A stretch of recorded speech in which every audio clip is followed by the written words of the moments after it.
I was sitting on the bus with my daughter on our way to the family weekend cabin when a stranger, a woman I'd never met, gripped my arm and said, "Get off this bus right now. Something terrible is about to happen." My heart was pounding. Every instinct told me she was crazy.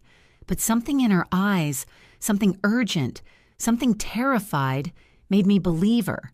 So I got off, but as I stepped down and turned to watch the bus pull away, my entire body went cold at what I had just escaped. Before we go any further, thank you for being here. I mean it. If this moment resonated with you, please take a moment to comment where you're watching from. It means more to me than you think and helps this channel reach more people like you. Also, a small note, this story contains some dramatized elements for educational and storytelling purposes. Any resemblance to real people or real situations is purely coincidental, but the message behind it is very meaningful. I should have trusted my instincts that night, but how could I believe my own daughter wanted me gone? It was 2 a.m. when I woke up. Not because of a nightmare, though God knows I'd have plenty of those later. I woke because of a voice coming from the living room. Rachel's voice. My daughter had been staying with me for the past week. Her apartment's air conditioning broke, she said, and the November chill in South Carolina is no joke. But at 2 a.m. on a Wednesday, that wasn't normal. I moved quietly to my bedroom door and listened. Everything's set for Saturday morning. Rachel's voice was low, almost a whisper. The cabin. Yes, she won't suspect anything. We've been going there every weekend for the past month. It's just routine now. A pause. She was on the phone. With Marcus, I assumed, her boyfriend of 8 months, the too charming real estate agent who always showed up at exactly the right moment.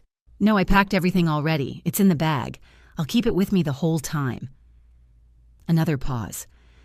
Marcus, I know it's risky, but we don't have a choice. The money, I can't keep waiting. My hands went cold. The money? She said, I'm the only heir. I asked her 2 months ago, remember? She hasn't written a will yet. If something happens, it all goes to me. The cabin, the savings, the life insurance, all of it. I pressed my hand against the wall to steady myself. She was talking about me, about my assets, about what would happen if I was gone. I'll make sure she doesn't suspect anything. We'll leave Saturday morning just like always. You'll be ready on your end. A longer pause. Okay, I love you too. See you soon. The call ended. I heard her footsteps padding back toward the guest room. I ducked into my bathroom and sat on the edge of the bathtub, my heart hammering. Think, Catherine, think. 5 years ago, my husband Richard passed away. Heart attack. Sudden. Devastating. After 2 years alone in our big house, I sold it for $385,000. I bought a cabin instead a small place near Table Rock State Park for $175,000. The rest, $210,000, went into savings. Plus Richard's life insurance, another $150,000. That cabin became my refuge, my escape from memories that haunted every corner of the old house. But Rachel was furious when I didn't put her name on the deed. "Mom, I'm your daughter," she'd said, voice tight with anger. "Why wouldn't you put me on it?" I didn't tell her the truth. I was scared. Rachel had always been impulsive with money. She was drowning in debt, $95,000 between credit cards, bad investments, and personal loans. If I gave her co-ownership, she might take out a loan against it, and we'd both lose everything. So I said no, and she stopped calling, stopped visiting, until Marcus came into the picture. Then suddenly, she was back, attentive, sweet, asking about my health, my finances, my plans. 2 months ago, she'd asked point blank, "Mom, have you written a will yet?" I'd laughed it off. "Honey, I'm 68, not 90. I'm healthy. There's no rush. But if something happened, who would inherit?" "You, of course," I'd said. "You're my only child. Everything would go to you." She'd smiled, hugged me, said, "I love you, Mom." At the time, I thought it was sweet. Now, sitting in my bathroom at 2 a.m., that conversation felt different. If something happens, it all goes to me. I didn't sleep the rest of that night. I lay in bed staring at the ceiling, replaying Rachel's words over and over. Everything's set for Saturday morning. The cabin. She won't suspect anything. Maybe I was overreacting. Maybe I was a paranoid old woman who'd watched too many true crime shows. Maybe Rachel and Marcus were planning something perfectly innocent. But my gut, the same gut that told me to sell the house, the same gut that told me not to put Rachel on the deed, was screaming at me. Something is wrong. Saturday morning was 3 days away. I had 72 hours to figure out if I was paranoid or in danger. I spent the rest of that night trying to answer one question. When did things go so wrong between us? Rachel was born when I was 30, our only child. Richard's job as a civil engineer kept him away for weeks at a time, so I raised her mostly alone. I went to every school event, packed her lunches, stayed up when she had nightmares. For 18 years, it was just the two of us. But the day after graduation, she moved out. No college. She wanted to be independent, she said. Within a year, she had a real estate license and was selling houses in Greenville. She was good at it too, confident, charming. She knew how to make people trust her. We became distant. Birthday calls, Christmas visits, polite texts. We weren't close anymore. Then 8 months ago, everything changed. Mom, I want you to meet someone. Marcus Henley, 42, also a real estate agent. When I met him for dinner, he was perfect. Too perfect. He asked questions that felt wrong: how long I'd lived in Greenville, whether I owned my home, what my retirement plans were. Personal questions wrapped in politeness. He's wonderful, isn't he? Rachel asked later. I said yes, but something felt off. 3 months ago, I told Rachel about the cabin, $175,000 for a small place near Table Rock, my sanctuary. Her reaction shocked me. I want to be on the deed. I blinked. What? Put my name on it. I'm your daughter. If something happens to you, I'd inherit it anyway, right? My stomach tightened. Rachel, I just bought it. I want it in my name. Why don't you trust me? I didn't. And she knew why. Rachel was drowning in debt. She'd mentioned it over the years: credit cards, bad investments, personal loans. But I didn't know how bad until she asked me directly. Mom, I need $95,000. I nearly dropped my coffee. Rachel, $45,000 in credit card debt, $30,000 from a property deal that went bad, $20,000 in personal loans. The interest is crushing me. I'll lose everything if I don't pay it off. $95,000, nearly half my savings. Honey, I can't. You have the money, she said, voice rising. You sold the house. You bought a cabin. You have over $200,000 in the bank. You could help me. I can give you $10,000. That's all I can afford. I'd thought about it carefully. $10,000 was what I felt safe risking. If Rachel couldn't manage her money before, what would stop her from losing more? Her face went hard. $10,000, that's it. Rachel, I'm 68. This money has to last me the rest of my life. She left without saying goodbye. After that, the calls stopped. The visits stopped. Until last week, when she showed up saying her air conditioning was broken. Now, lying in bed at 3 a.m., I wondered if I'd made a terrible mistake. Richard had been gone 5 years. I'd sold our house for $385,000, bought the cabin for $175,000, kept $210,000 in savings plus $150,000 in life insurance, over $500,000 in assets. And Rachel knew she was the only heir. I told her 2 months ago when she asked about my will. If something happens to you, that's what she'd said on the phone. Not if something happens. If something happens to you. Thursday morning came. I found Rachel in the kitchen making coffee, smiling like nothing had happened. Morning, Mom. Sleep okay? I forced a smile. Fine, you... Great. She handed me a cup. Her hands were steady, her smile warm. But all I could hear was her voice. She won't suspect anything. I sipped my coffee and stared at my daughter. Did I push her away by saying no? Or did saying no push her towards something far worse than debt? We arrived at the Greenville bus depot 45 minutes early, Rachel had insisted. I don't want to miss the bus. She'd said that morning, pacing my kitchen while I finished my coffee. We need to leave now. Now we sat in the waiting area, hard plastic chairs, fluorescent lights buzzing overhead, and she checked her watch for the 3rd time in 5 minutes. Honey, we have plenty of time, I said, reaching over to touch her arm. She pulled away. I know. Are you nervous about something? No. She clutched the canvas bag in her lap tighter.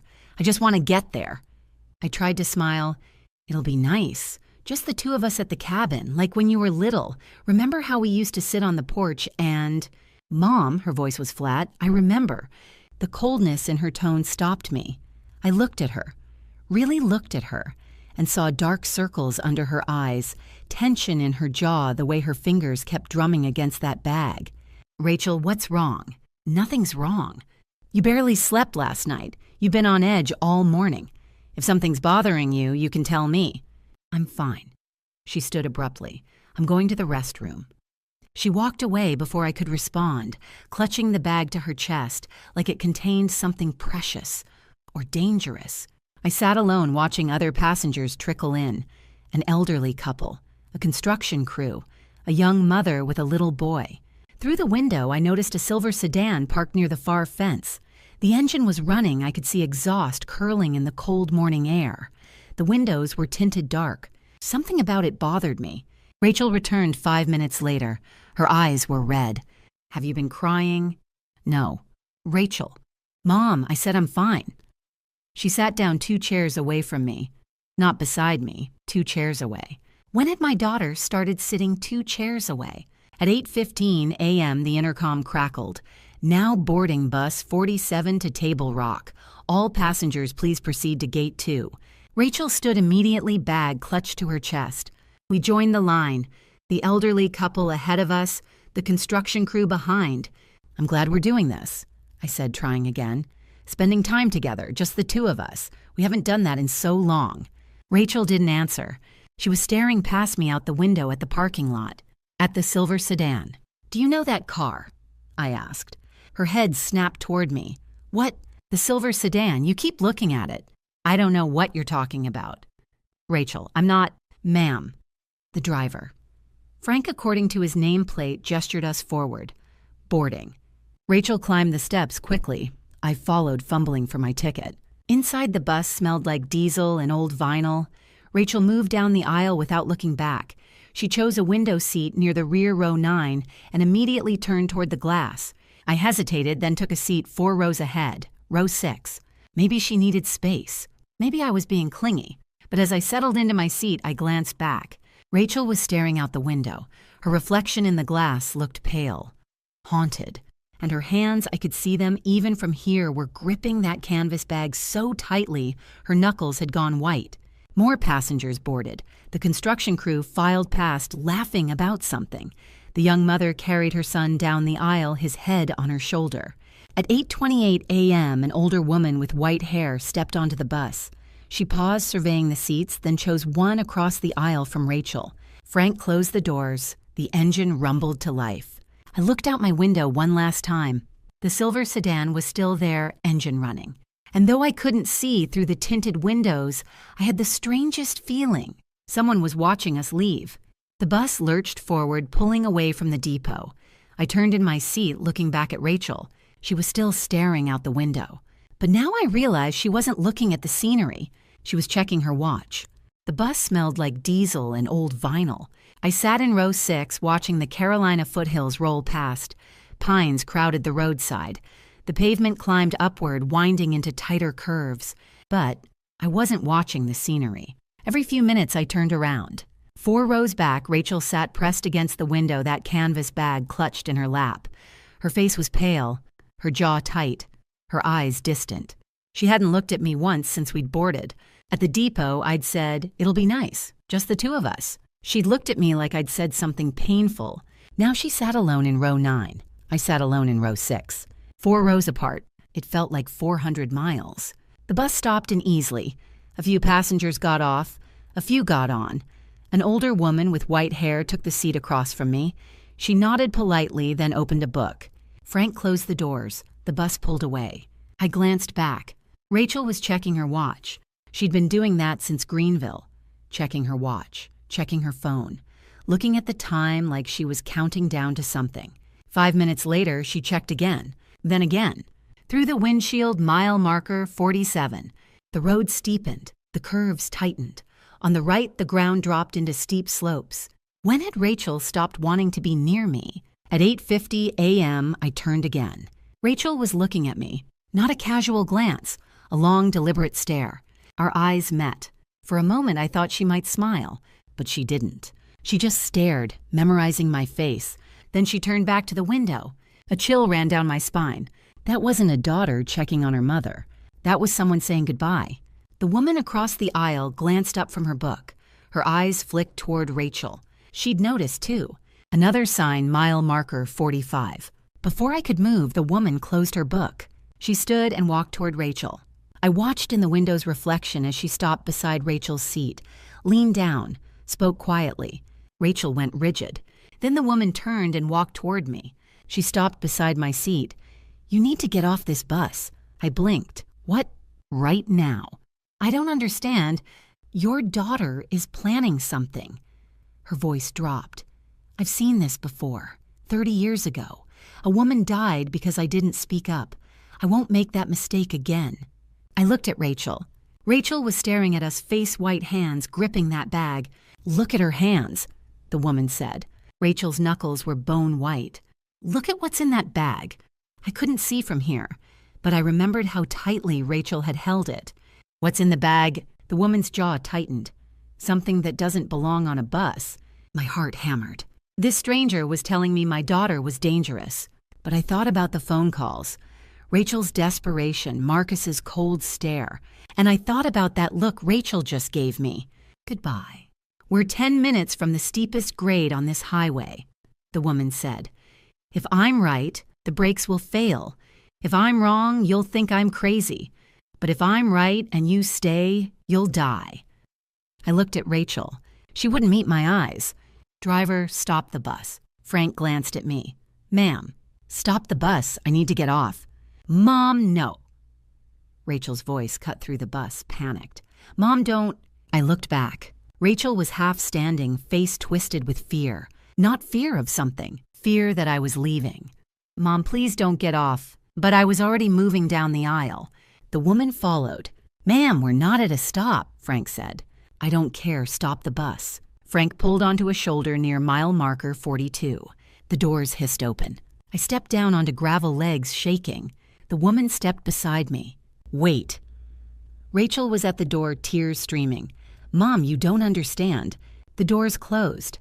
The bus pulled away. Through the window, Rachel's face pressed against the glass. Then the bus disappeared around the curve. I stood on the roadside, wind cold against my face. What have I done? Doris Freeman had been a surgical nurse for 30 years. She knew how to read people the way a patient's eyes shifted when they were hiding pain, the way family members' voices changed when they were lying about how an injury happened. She could spot a lie from across a room. And right now, sitting on bus 47 heading into the South Carolina mountains, she was watching someone lie with their entire body. The young woman in row 9, mid-30s, brown hair, pale face, sat rigid against the window. Her hands were locked around a canvas bag in her lap, knuckles bone white. She hadn't moved in 15 minutes, hadn't looked up, hadn't relaxed her grip. Doris had seen tension before. Road trip nerves, motion sickness, fear of heights. This wasn't that. This was countdown tension. The young woman checked her watch. Doris noted the time 8:45 a.m. 5 minutes later, the woman checked again. 8:50 a.m. 5 minutes after that, 8:55 a.m. She wasn't checking casually. She was tracking something. Then the woman did something that made Doris's breath catch. She turned in her seat and looked at the older woman 4 rows ahead, her mother Doris assumed. But the look wasn't casual. It was the look you give someone when you're trying to memorize their face, when you're saying goodbye. The look lasted 5 seconds, maybe 6. Then the woman turned back to the window. Doris's heart began to beat faster. She'd seen this pattern before, 30 years ago in the ER at Greenville Memorial. A woman with brake failure.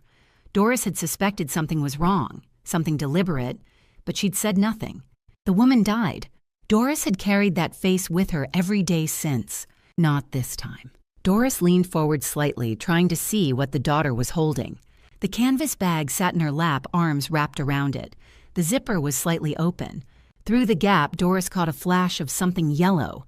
She shifted in her seat, adjusting her angle. There, yellow rubber, thick industrial grade. Gloves, the kind mechanics wore when working with grease and oil. And brake fluid. Doris's hands tightened on the armrests.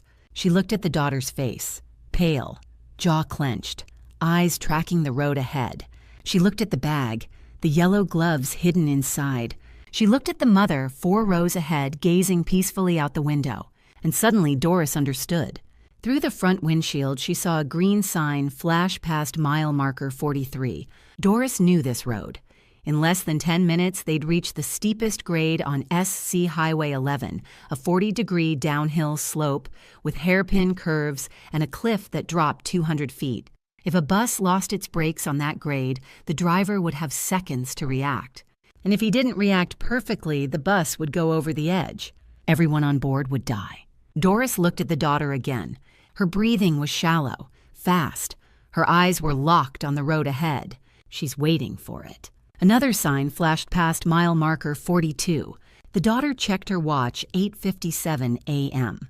Her hands trembled where they gripped the bag. Doris made a decision.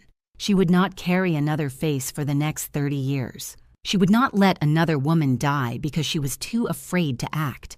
Not this time. Doris stood up, stepped into the aisle, and crossed to the mother's seat. It was time to speak. I was staring out the window when someone appeared beside me. The older woman from across the aisle. Up close I could see the lines around her eyes, the gray roots in her white hair. Her expression was urgent. "You need to get off this bus," she said quietly. I blinked. "I'm sorry." "Right now, you need to get off." I glanced at Rachel. She'd gone rigid. "Ma'am, I think there's been some mistake." "Your daughter." The woman's voice dropped to a whisper. "She's planning something." My stomach dropped. "What are you talking about?" "I don't have time to explain, but I've seen this before. 30 years ago, a woman died because I didn't speak up." Her eyes locked onto mine. "I won't let it happen again." "That's insane. Look at her hands." I looked. Rachel's knuckles were bone white where they gripped the bag. "Look at what's inside." I leaned forward. Through the gap in the zipper, I saw something yellow. Rubber. "Why would she—" I started, but my voice died. "We're 10 minutes from the steepest grade on this highway," the woman said. "If I'm right, the brakes on this bus are going to fail. If I'm wrong, you'll think I'm crazy. But if I'm right and you stay on this bus, you'll die." I looked at Rachel. She wouldn't meet my eyes. "Rachel." My voice shook. "What's going on?" "Nothing, Mom." Her voice was thin, stretched. "She's confused." But her face told a different story. My heart hammered. This was absurd. This woman, this stranger, was telling me my daughter wanted me dead. But then I thought about the phone calls, the desperation, the way Rachel had begged me to come on this trip, the way Marcus had looked at me the last time I'd seen him, cold, calculating. "Driver." I stood up. "Stop the bus." "Mom, no." Rachel grabbed my arm. "Please don't." I pulled away. "Let go." Frank glanced at me in the rearview mirror. "Ma'am, we're not at a stop." "I don't care. Stop the bus."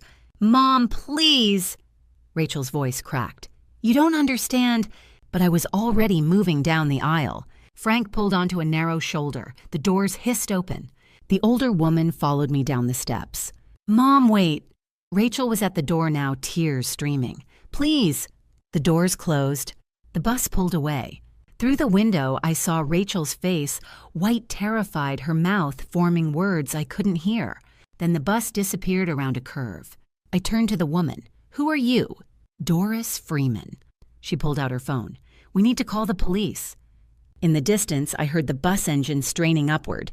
Then faintly, something else. Screaming. If you're still here with me, pause for 1 second and think about this if this happened to you. How would you react? Would you trust a complete stranger? Or stay and believe your own child one last time? Share your thoughts in the comments below because the next moment is where the decision is made and everything changes. And just a gentle note, the next part of this story includes some dramatized elements created for storytelling and reflection. A few details may not be entirely factual. If this isn't something you wish to continue, you're free to stop watching here. I stood on the gravel shoulder watching the curve where the bus had disappeared. The November wind cut through my jacket. My legs trembled. I wrapped my arms around myself, but I couldn't stop shaking. "What have I done?" I whispered. Doris already had her phone out. Her fingers moved quickly across the screen. "Who are you calling?" 911. She pressed the phone to her ear. "Yes, emergency. We need police and ambulances on SC Highway 11 northbound approaching mile marker 43. There's a Greenville transit bus number 47. The brakes have been sabotaged." My knees buckled. Doris caught my elbow. "Ma'am, how do you know the brakes were sabotaged?" The dispatcher's voice crackled through the speaker. "Because I saw the tools." Doris said, her voice steady. "Mechanic's gloves in the suspect's bag." She cut the brake line. "They're heading toward the steepest grade on this highway. They have maybe 5 minutes before—" She stopped. Through the trees, faint in the distance, I heard the sound of the bus engine straining. Then silence. Then a sound I'll never forget. Metal screeching against stone. A long, grinding roar. Shouting and screaming. "Oh my God," my voice broke. "Oh my God, they crashed." Doris spoke into the phone, her words clipped and urgent. "The crash just happened. Send everything. Fire, EMS, police, now." She hung up and turned to me. "Catherine, my daughter is on that bus." I grabbed her arm. "We have to go. We have to—" I started up the road, stumbling on the uneven gravel. "Catherine, wait. She could be hurt. She could be dying. Catherine, it's over a mile uphill. We can't—" "I don't care." Tears streamed down my face. "She's my daughter." I made it maybe 50 yards before my lungs gave out. I bent over, gasping, my hands on my knees. Doris caught up to me. "Listen to me. Running up this mountain won't help her. The police will be here in minutes. The ambulances—" I can't just stand here. Then we flagged down a car. I looked at her, my vision blurred with tears. "What?" "There's another vehicle coming." Doris pointed down the highway. In the distance, I could see headlights approaching. "We flagged them down. They can drive us up." We moved back to the shoulder. The vehicle grew closer, a pickup truck, dark blue, muddy from mountain roads. I stepped into the road, waving my arms. For a horrible moment, I thought it would pass us by. Then brake lights flared red. The truck slowed, stopped. A man leaned out the driver's window, maybe 45, beard flannel shirt. "You ladies okay?" "There's been an accident." Doris moved to the passenger side. "Up ahead, a bus. Can you take us there?" The man's expression shifted from confusion to alarm.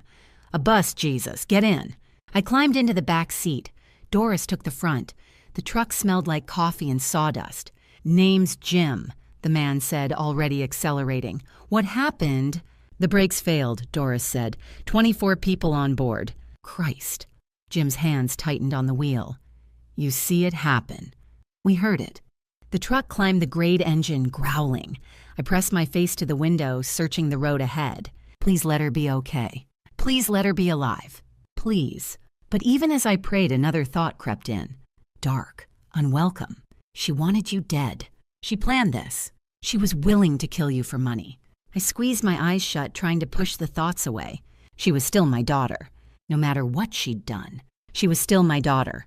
There. Jim's voice broke through my thoughts. I looked up. Through the windshield, I could see the bus tilted at a steep angle, half buried in a gravel embankment on the right side of the road. And beyond it, 50 yards ahead, a hairpin curve. Beyond the curve, the road dropped away into nothing. Jim slowed the truck. Holy hell, if that bus had reached that turn— It didn't, Doris said quietly. We pulled onto the narrow shoulder. I threw open the door before Jim had fully stopped my boots hitting gravel. And that's when I saw it. A silver sedan, parked about 50 yards beyond the bus engine, running exhaust curling in the cold air. Tinted windows. I couldn't see who was inside, but I knew that car. Or I thought I did. My heart hammered against my ribs.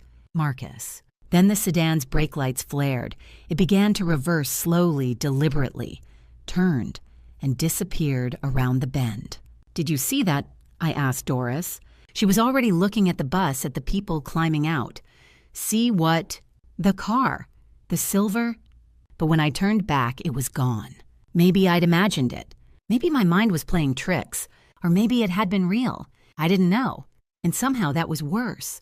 Jim had driven us up the mountain in less than 5 minutes.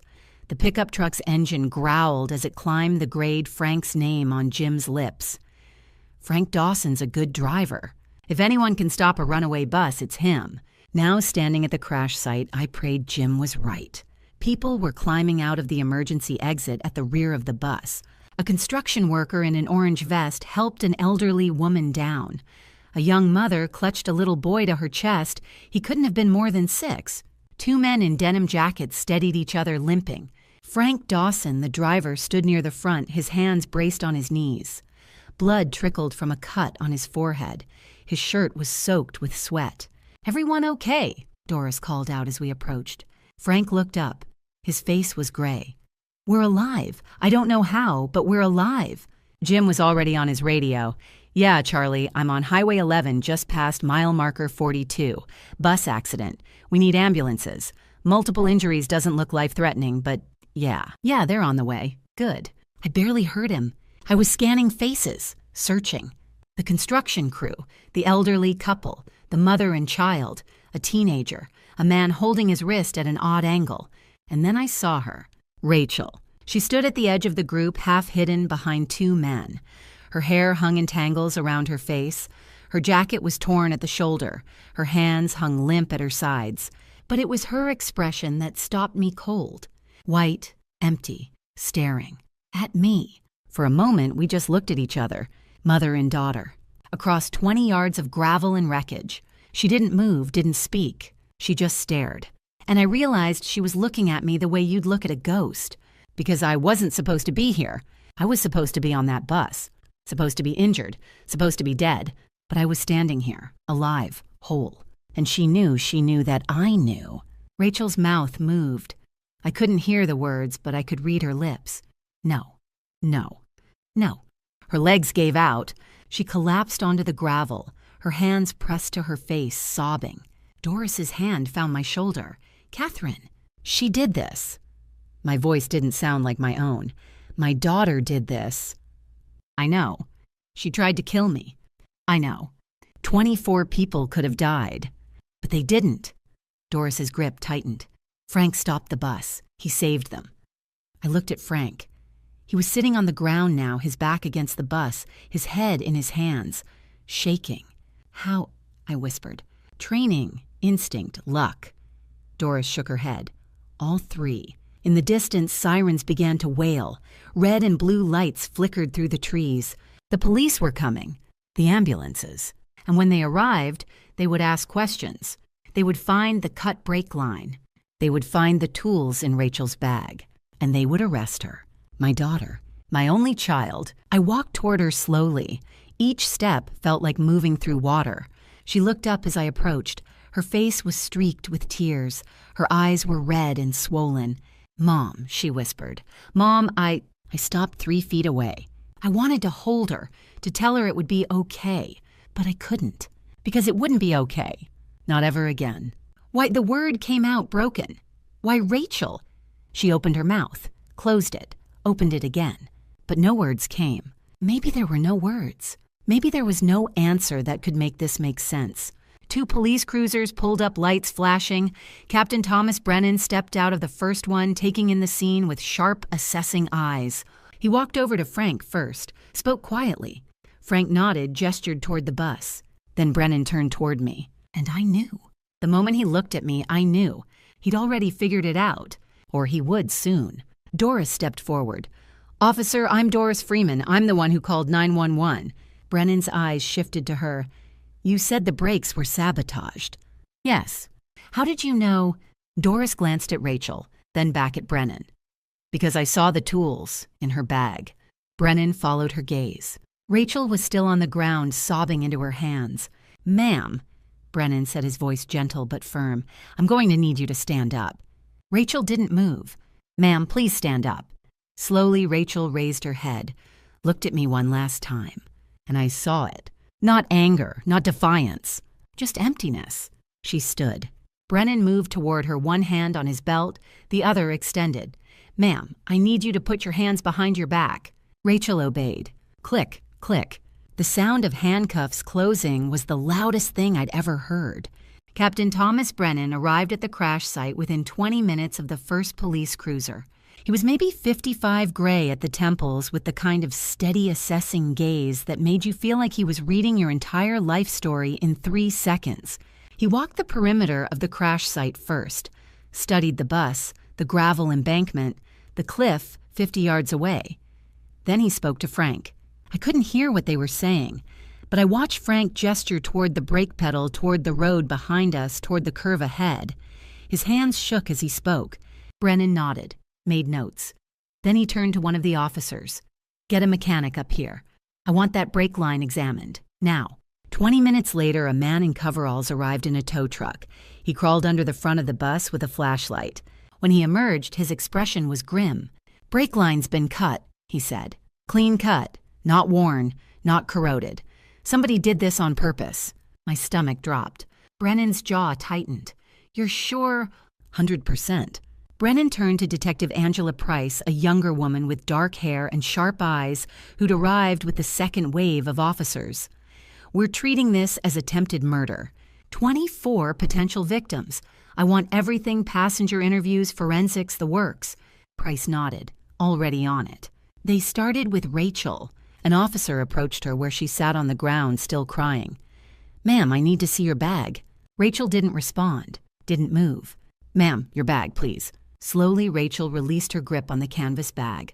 The officer pulled on latex gloves, opened the bag carefully, and looked inside. His expression changed. "Captain," he called, "you need to see this." Brennan walked over, looked into the bag, then looked at Rachel. "Ma'am, can you stand up for me?" Rachel stood swaying slightly. "What's your name?" "Rachel." Her voice was barely a whisper. "Rachel Morrison." "And what's in the bag, Rachel?" She didn't answer. Brennan reached into the bag with a gloved hand and pulled out a pair of yellow rubber gloves. The fingers were stained dark. He sniffed them carefully. "Brake fluid," he said. Then he pulled out a small wrench, a rag stained with grease. He looked at Rachel. "Do you want to tell me why you have these?" Rachel's face crumpled. She covered her mouth with both hands, sobbing. Doris stepped forward. "Officer, I'm Doris Freeman. I was on the bus. I saw those gloves." Brennan turned to her. "When?" "About 8:50 this morning.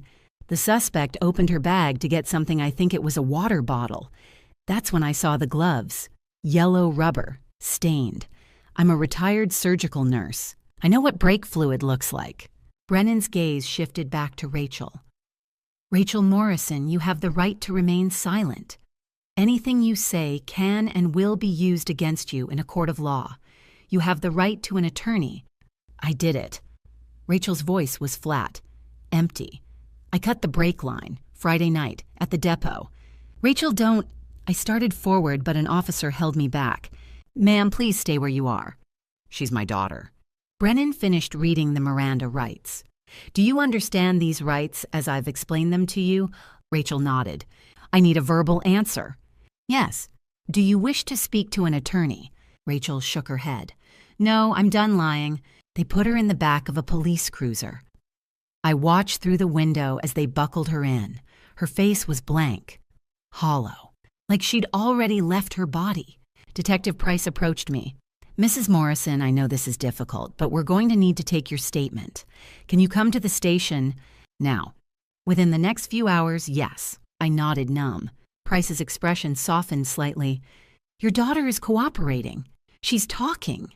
That's good. For everyone." "What is she saying?" "I can't discuss that yet, but you'll hear it. Soon." Price paused. "Is there someone who can drive you? You shouldn't be alone right now." Doris stepped up beside me. "I'll take her." Price nodded. "Thank you." As the police cruiser pulled away with Rachel inside, I felt something crack inside my chest. My daughter, my only child, arrested for trying to kill me. Doris's hand found mine. "Come on, let's get you somewhere quiet." But I couldn't move.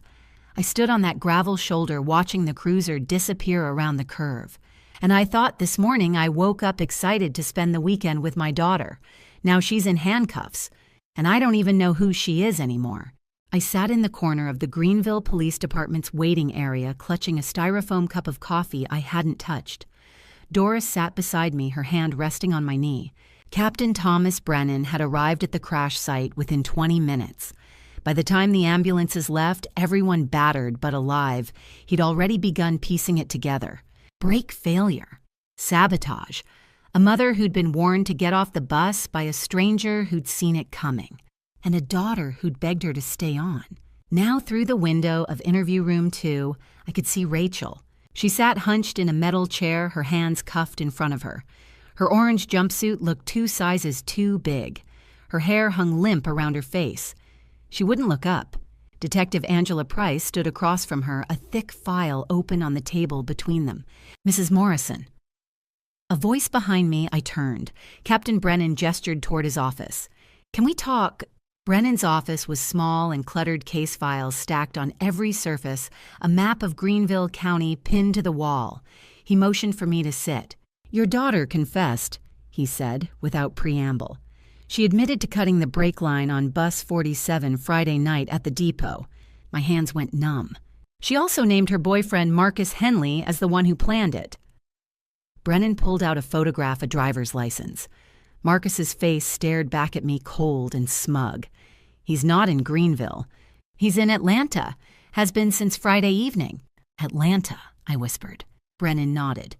"We contacted Atlanta PD and the Georgia Bureau of Investigation. They tracked his credit card hotel charges at the Marriott downtown meals, even a client meeting Saturday morning at 7:30. He built himself an airtight alibi." "Then how?" "He didn't need to be here," Brennan said. "He manipulated your daughter into doing the work, convinced her it was the only way out of her debt, told her that when you died, she'd inherit enough to solve all her problems." I closed my eyes. The room tilted. "We've issued a fugitive warrant," Brennan continued. "He's on the run cross state lines into Florida. The FBI is involved now under Title 18, Section 1073, unlawful flight to avoid prosecution. Special Agent Lisa Chen out of the Atlanta field office is coordinating. They picked up his trail heading toward Miami." "How long?" 48 hours, maybe less. He won't get far." I swallowed hard. "What about Rachel?" "She'll be charged with attempted murder and conspiracy. So will Marcus. We're looking at 15 to 20 years. 15 to 20 years. My daughter, my only child. Mrs. Morrison." Brennan said gently, "I know this is overwhelming, but there's something else." He paused. "Detective Price will want to ask you about what you saw at the scene." My heart stuttered. "What I saw?" "You mentioned something to one of the EMTs about a car." Detective Angela Price met me in a smaller interview room. She was younger than Brennan, mid-30s, sharp-eyed with dark hair pulled into a tight bun. She had a notepad open in front of her. "Mrs. Morrison, I understand you observed a vehicle at the crash site. Can you describe it?" I hesitated. "A silver sedan. It was parked on the access road, maybe 50 yards past the bus. The engine was running. Price's pen stopped moving. Silver sedan. Yes, tinted windows. I couldn't see who was inside." I swallowed. It backed away and left before anyone else noticed." She made a note, her expression unreadable. "What time was this?" "Around 9:11, maybe 9:12, right after we arrived." "And you're certain it was there?" I hesitated. Was I certain? In that moment, I'd been so sure. But now, sitting under fluorescent lights with my daughter in handcuffs 50 feet away, I didn't know. I think so," I said slowly. I was in shock. I just realized my daughter tried to kill me. My voice broke. Maybe I imagined it. Price leaned back. "We'll check trail camera footage from that time frame. Could be someone who stopped to help and panicked when they saw the damage." She paused, her gaze steady. "Or it could be exactly what you think it was." "What do I think it was?" She didn't answer, but I heard the unspoken words anyway. "Or your mind was playing tricks on you." An hour later, they brought Marcus Henley in. Not to Greenville. He was arrested at a budget inn near Miami International Airport trying to buy a one-way ticket to Cancun with cash. The FBI extradited him back to South Carolina within 72 hours. When I finally saw his mugshot on the news, I stared at it for a long time. Silver sedan, tinted windows, an accomplice no one could name, or a ghost conjured by a terrified mind. I still don't know which, and maybe I never will. I sat in a small room at the Greenville Police Department. One wall was glass one-way, Detective Price had explained. I could see into the interview room. Rachel couldn't see me. She sat at a metal table, her hands cuffed in front of her. She looked small, fragile, like a child. Price sat across from me in the observation room, a recorder on the table between us. "Are you ready?" she asked gently. I wasn't, but I nodded anyway. She pressed play. Static. A chair scraping. Then Rachel's voice, thin, hollow, defeated. "My name is Rachel Ann Morrison. I'm 36 years old and I tried to kill my mother." My hands clenched in my lap. I owe $95,000, $45,000 in credit cards, $30,000 from a real estate deal that went bad, $20,000 in personal loans. I asked my mom for help multiple times. She said no. She said I needed to figure it out myself, learn to be responsible. A pause. Breathing. I was angry. I thought she was selfish. She had money, the cabin savings, life insurance, and she wouldn't help her own daughter. I closed my eyes, tears burning behind my lids. That's when Marcus said he could fix everything, but I needed money, a lot of money. He did the math. If my mom died, I'd inherit $535,000. The cabin was worth $175,000. She had $210,000 in savings and a life insurance policy for $150,000. He said it would solve everything, all my problems, all our problems. My stomach twisted. He said Mom was old anyway. She'd had a good life. We deserve this more than she did. I opened my eyes, stared at the glass, at my daughter on the other side, her head bowed. I didn't want to believe him, but I was desperate, and he made it sound so reasonable. Friday night, Marcus and I went to the Greenville bus depot. He knew the security blind spots. We found bus 47. He showed me where the brake line was, how to cut it. He said it had to look like an accident, brake failure on a mountain road. People die that way all the time. A sob caught in my throat. Marcus told me not to throw the tools away in Greenville. Too many security cameras. He said to bring them on the bus with me. Wait until after the accident. Then bury them near the cabin where no one would ever find them. So that's why she'd held the bag so tightly. He told me to keep it between my feet, never let it out of my sight. But I was thirsty. I opened it to get my water bottle. That's when the old woman, Doris, saw the gloves. I didn't think she'd figure it out. I didn't think anyone would, but she did. And when she told my mom to get off the bus, I panicked. Rachel's voice broke. I begged Mom to stay, not because I wanted to save her, because if she got off, the plan wouldn't work. 24 people would survive, and I'd go to prison for nothing. I pressed my hand to my mouth, fighting nausea. I thought my mom didn't love me anymore. She wouldn't help with the debt. She wouldn't share the cabin. Marcus said she was selfish, that she didn't care about me. But I was wrong. She wasn't being selfish. She was protecting me from debt, from bad decisions, from myself. And I repaid her by trying to kill her. Silence, long and heavy. Then, I deserve whatever happens to me, but Mom, if you're listening, I'm so sorry. I'm so sorry. Detective Price stopped the recording. The room was silent except for the sound of my breathing, ragged, uneven. Mrs. Morrison. Price's voice was gentle. Are you all right? I shook my head. Can I see her? Not today, but soon, when you're ready. I don't know if I'll ever be ready. Price nodded. That's understandable. I stood on shaking legs. What happens now? Your daughter will be formally charged. Attempted murder, conspiracy. She'll likely face 15 to 20 years. 15 to 20 years. My daughter would be 56 when she got out. If she got out. I walked out of the police station into the late afternoon sun. Doris was waiting by her car. How are you? She asked. I didn't answer. I couldn't. I just got in the car, buckled my seatbelt, and stared straight ahead. Doris started the engine. We drove in silence. Finally, I spoke. I raised a daughter who valued money more than my life. My voice was hollow. Where did I go wrong? Doris didn't answer, because there was no answer. I couldn't go back to the cabin.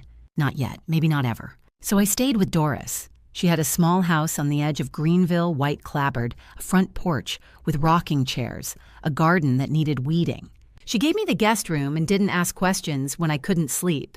3 nights in a row, I woke up screaming. The dream was always the same. The bus careening off the cliff, Rachel's face in the window, the sound of metal tearing glass shattering, and then nothing. On the 3rd morning, I found Doris in the kitchen making coffee. Rough night, she asked. I nodded, sinking into a chair. How do you do it? Do what? Sleep. My voice cracked. How do you close your eyes and not see it? Doris poured 2 mugs of coffee and sat across from me. For a long moment, she didn't speak. Then she said, How did I know? I blinked. What? You've been wanting to ask me since Saturday. How did I know what your daughter was planning?" She wrapped her hands around her mug. "So ask. How did you know?" Doris took a slow breath. 30 years ago, she said, I was a surgical nurse at Greenville Memorial. One Friday evening, a woman came into the ER car accident. She was 65, frail, barely conscious. Brake failure on a mountain road, she'd crashed into a guardrail. I listened, my coffee growing cold. Her son brought her in, mid-40s, calm, too calm. Doris's eyes grew distant. While we were working on his mother, he stood outside the trauma room and asked the attending physician 2 questions. First, is she going to make it? Second, did she have a will? My stomach twisted. Not is she in pain, not can I see her. Did she have a will? Doris's voice hardened. She coded twice. We brought her back the first time. The second time we couldn't. I'm sorry, I whispered. After she died, I went to her room to gather her belongings. That's when I saw it. Doris met my eyes. A pair of mechanic's gloves in her son's jacket pocket. Yellow rubber. Stained dark. I went cold. I should have said something. Doris continued. I should have told someone. But I didn't have proof, just a feeling. And who listens to a feeling? What happened to him? 2 weeks later, the police found evidence. The brake line had been cut. But by then, the son had a lawyer. He claimed his mother's car was old, poorly maintained. The case went cold. Doris's jaw tightened. He collected the life insurance, $50,000, and he walked free. Silence filled the kitchen. For 30 years, Doris said quietly, I've carried that woman's face with me. I see her every time I close my eyes, and I think I could have saved her if I'd just spoken up, if I'd just trusted my instincts. She reached across the table and took my hand. When I saw your daughter on that bus, the way she held that bag, the way she checked her watch, the way she looked at you, I knew. I'd seen it before, and I made a choice. Her voice broke. I would not let that woman's death be for nothing. I would not let another mother die because I was too afraid to speak. Tears burned my eyes. You saved my life. I saved 25 lives, Doris corrected, including yours. But you saved me. I squeezed her hand. How do I thank you for that? You don't. Doris smiled, sad and weary. You just live. You live a good life. And maybe someday you save someone too. I thought about that for a long time. Then I asked, do you think she meant to survive Rachel? Yes. So she would have inherited everything, the cabin, my savings, the life insurance. $535,000, Doris said. Detective Price told me. I closed my eyes. My daughter was willing to kill me for $500,000. Your daughter was desperate, and desperate people do terrible things. Does that make it better? No, Doris said, but it makes it human. We sat in silence, the morning light slanting through the kitchen window. Finally, Doris stood. Come on, I'm making pancakes. I'm not hungry. I don't care, you need to eat. She pulled out a mixing bowl and started cracking eggs. And for the first time in 3 days, I felt something other than grief. I felt grateful. Because this woman, this stranger who'd been carrying 30 years of guilt, had seen the signs, had trusted her instincts, had spoken up, and she'd saved my life. 1 week later, I made the decision. I drove to the Greenville County Detention Center alone. Doris had offered to come, but I told her no. This was something I had to do myself. The building was gray concrete and chain-link fences surrounded by razor wire that glinted in the afternoon sun. I parked in the visitor's lot and sat in my car for 10 minutes staring at the entrance. My hands were shaking. Finally, I forced myself to walk inside. The lobby smelled like disinfectant and stale coffee. I signed in, passed through a metal detector, and was led down a long hallway lined with scuffed linoleum and flickering fluorescent lights. The visiting room was small, a handful of tables bolted to the floor, plastic chairs. A guard by the door arms crossed expression blank. I sat down and waited. When the door opened and Rachel walked in, I barely recognized her. She wore an orange jumpsuit that hung loose on her thin frame. Her hair was tangled and greasy, pulled back in a messy ponytail. Her face was pale, hollow. Her eyes were swollen and red, like she hadn't stopped crying since the day she was arrested. She looked 10 years older. She sat down across from me, her hands trembling on the table. She wouldn't meet my eyes. I looked at her for a long time, trying to reconcile this broken woman with the daughter I'd raised. Then I asked the only question that mattered. "Why?" Rachel's face crumpled. Tears spilled down her cheeks. "I'm so sorry, Mom," she whispered, voice hoarse. I was desperate. I didn't know what else to do. "You could have asked me for help." "I did," her voice broke. "You said no." "I said no to giving you $95,000 because I knew you'd lose it. You were drowning in debt, Rachel. If I'd given you that money, it would have disappeared in 6 months." She stared at the table, tears dripping onto the surface. "Marcus said you didn't love me anymore," she said, barely audible. "He said you were selfish, that you had all this money, the cabin, the savings, the insurance, and you wouldn't share any of it because you didn't trust me. And I believed him." I felt a sharp pain in my chest. "I didn't share it because I was trying to protect you. The cabin was supposed to be yours someday. I just didn't want you to lose it before that happened." She looked up, eyes red and desperate. "I know that now," she whispered, "but it's too late." Silence hung between us. "You're going to prison for 15 to 20 years, I said, voice steady. "Marcus, too. Was it worth it?" Rachel shook her head, tears streaming. "No, I've lost everything. My career, my freedom, my future, and you. I've lost you, Mom." Something twisted inside me. For a moment, just a moment, I wanted to reach across the table and hold her. She was still my daughter, still the little girl who used to climb into my lap and ask me to read her stories. But she was also the woman who had tried to end my life, who had crawled under a bus in the middle of the night and cut the brake line, who had sat 3 rows behind me on that bus, counting down the minutes until I would die. I stood up. "I'll forgive you someday," I said quietly, "but not today, and not for a long time." Rachel looked up, face pale and tear-streaked. "I understand," she whispered. I turned and walked toward the door. Just before I stepped out, I glanced back. Rachel was still sitting at the table, her head in her hands, shoulders shaking with silent sobs. I walked out. The door locked behind me with a heavy metallic click. As I walked down the long hallway and back into the parking lot, I felt the weight of everything settle over me. I wasn't just saying goodbye to Rachel. I was saying goodbye to the daughter I thought I knew, the daughter who loved me, who needed me, who would never hurt me. That daughter had never existed. She'd been an illusion, a story I'd told myself for 38 years. And now the story was over. 2 months after I visited Rachel in prison, I put the cabin up for sale. I couldn't go back to Table Rock. Every time I thought about that place, I saw the bus Rachel's face the steep grade of Highway 11. The cabin sold in 3 weeks for $175,000.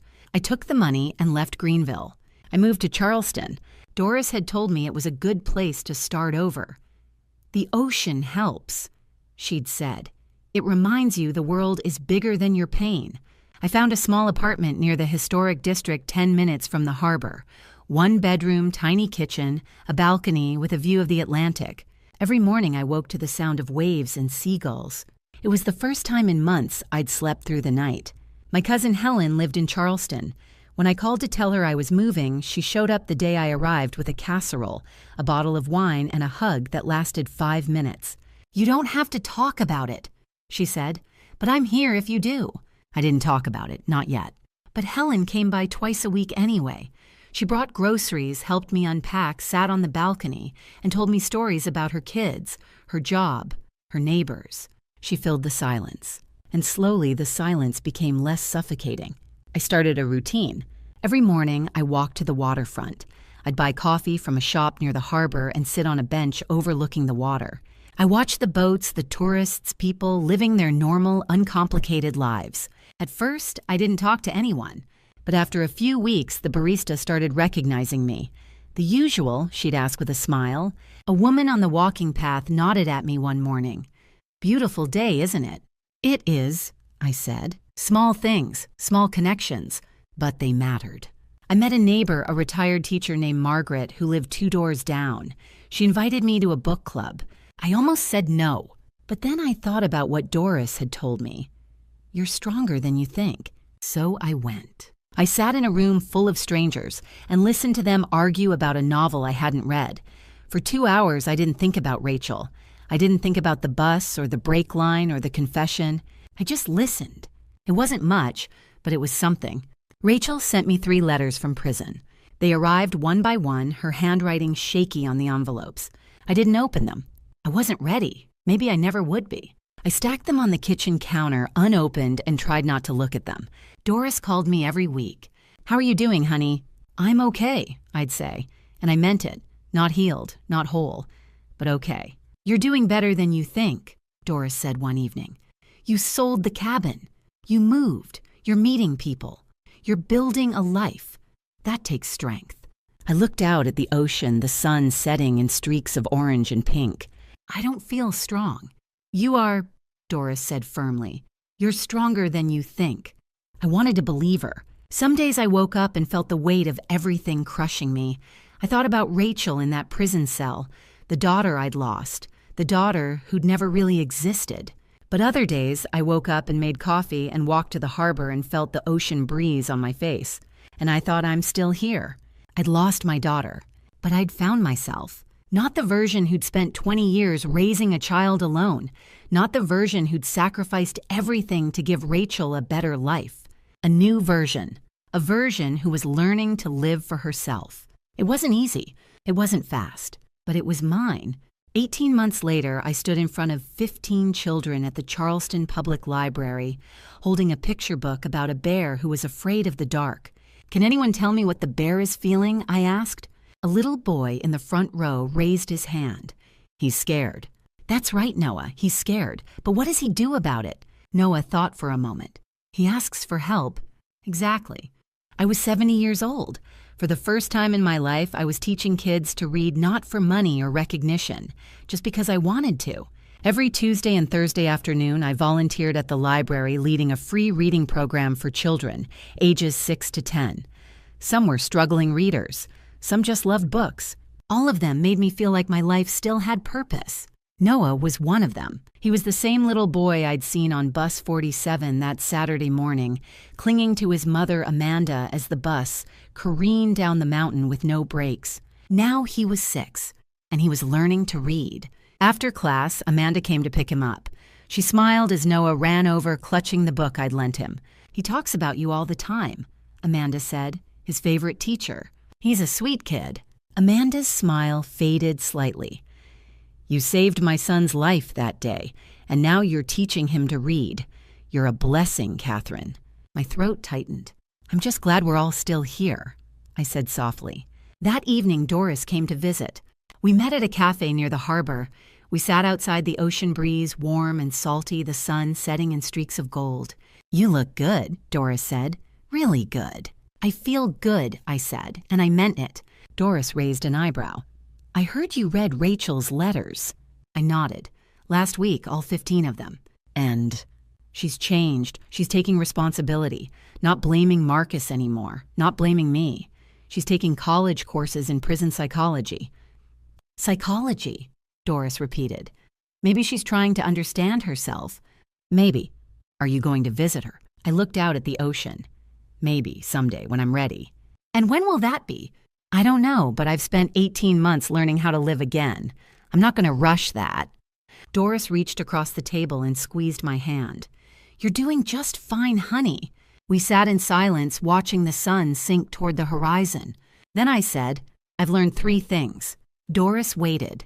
"First, trust your instincts. If something feels wrong, it probably is. Second, people can surprise you for better or worse. And third," I paused, "it's never too late to start over." Doris smiled. "Amen to that." That night, I went home to my apartment overlooking the ocean.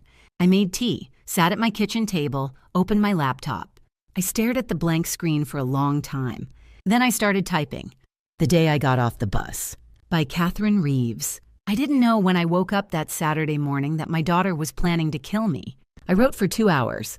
When I stopped, I sat back and read what I'd written. It wasn't finished. It might never be finished. But it was a start. Some stories don't have happy endings, but they can have hopeful ones. And I've learned that hope is enough. Looking back at everything that happened, I want to tell you this: trust your instincts. Don't ignore that voice in your head when something feels wrong, even if it's about someone you love. Family drama stories like mine aren't rare. Grandma stories often get dismissed as paranoia, but sometimes we see things others don't. I've learned that family drama stories can teach us the hardest lessons. Blood doesn't always mean loyalty, and love doesn't always mean safety. Don't be like me. Don't wait until you're standing on the edge of danger to listen to your gut. God gave us instincts for a reason. God put people like Doris in my path when I needed them most. And God gave me a second chance. Not everyone gets that. Grandma stories matter because we've lived long enough to recognize patterns and red flags. These grandma stories are warnings, not entertainment. Family drama stories teach us to protect ourselves even from those we love most.